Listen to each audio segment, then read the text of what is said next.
یہ جو 12 قدموں کا پروگرام ہے اس میں ایک چوتھا قدم ہے کہ وہ کہتے ہیں کہ اچھا اگر آپ نشہ چھوڑنا چاہتے ہیں تو اپنی پرائیویسی میں اکیلے بیٹھ کے کاغذ پہ لکھ لیں کہ مورل انوینٹری. دیکھیں مورل کا کیا مطلب ہے؟ مورل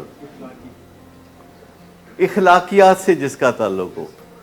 ایک تو انوینٹری ہوتی ہے نا کوئی پرچون کی دکان کی انوینٹری یا کاروبار کی انوینٹری, تو وہ کہتے ہیں کہ فیئر لیس کا ایک لفظ بیچ میں ہے کہ فیئر لیسلی, یعنی سرچنگ اور فیئر لیس کا کیا مطلب ہے کہ تلاش کرو اور ڈرے بغیر تلاش کرو کہ اندر سے کوئی جن بھوت تو نہیں نکل آئیں گے. جیسے آپ اپنی الماری میں کچھ چیز تلاش کرتے ہیں, اچانک آپ الماری کھولتے ہیں تو وہاں ایک لاش کھڑی ہے آپ کو مسکرا کے دیکھ رہی ہے.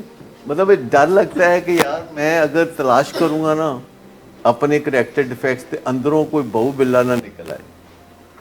تو وہ کہتے ہیں پہلے ہی کہ سرچنگ اور فیئر لیس یہ دو لفظ ہیں, اور مورل انوینٹری کی بات ہو رہی ہے, اور یہ چوتھا سٹیپ ہے. تو تیسرا سٹیپ کیا ہے؟ تیسرے سٹیپ میں آپ فیصلہ کرتے ہیں کہ اچھا میں اپنی مرضی اور اپنی زندگی کا جو رخ ہے وہ اللہ کی طرف موڑ دوں گا جیسے کہ میں اللہ کو سمجھتا ہوں. کیونکہ نشے کی بیماری میں لوگ آرگنائزڈ ریلیجن میں بلیو نہیں کرتے. یاد رکھیے کہ جب نشے کی بیماری ہوتی ہے تو جو باقاعدہ آرگنائزڈ ریلیجن ہے اس پہ کوئی یقین نہیں ہوتا. نشے کی بیماری بذات خود ایک آرگنائزڈ کلٹ ہے, یعنی ریلیجن جیسی چیز ہے کہ آپ کہیں بھی جائیں گے, اگر آپ کو ضرورت پیش آئی ہے تو آپ کس سے رجوع کریں گے؟ نشئی سے یا غیر نشئی سے؟ نشئی سے نا. آپ کسی غیر نشئی سے تو رجوع نہیں کریں گے. آپ تو زیادہ تر آپ کا بھروسہ جو ہوگا وہ نشئی پر ہوگا, اور آپ اسے دور سے پہچان لو گے کہ وہ اپنا بندہ. تو یہ بھی ایک کلٹ ہے, یعنی ایک ریلیجن جیسی اسٹرانگ چیز ہے جو نشے کے مریضوں کے درمیان ایک خفیہ سا رشتہ پایا جاتا ہے, اور یہ رشتہ برقرار رہتا ہے نشہ چھوڑنے کے بعد بھی. نشہ چھوڑنے کے بعد ان لوگوں کے ساتھ جو نشہ کر رہے ہیں اور ان لوگوں کے ساتھ جو نشہ چھوڑ چکے ہیں آپ کا بڑا اسٹرانگ رشتہ ہوتا ہے.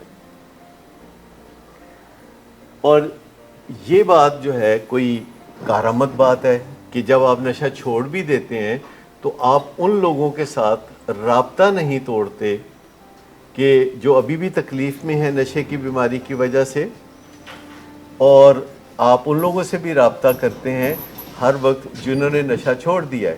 لیکن ایسا آپ خود پہلے فلاح پانے کے بعد کرتے ہیں.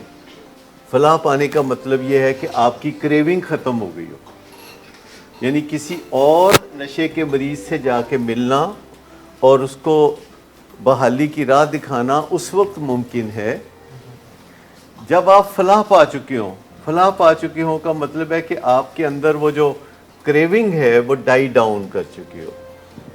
یہ جو سٹیپ ہے 12واں سٹیپ ہے.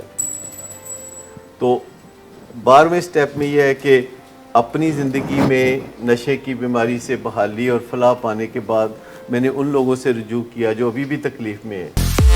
موڈ کی خرابی ہے, شراب نوشی کبھی بھی نشے کی بیماری میں بدل سکتی ہے. نشے کی بیماری ہر سٹیج پر قابل علاج ہے. مدد حاصل کیجیے کیونکہ وہ ایسا نہیں کرے گا. ولنگ ویز سے مدد حاصل کیجیے, کہیں سے بھی مدد حاصل کیجیے, لیکن فوری مدد حاصل کیجیے.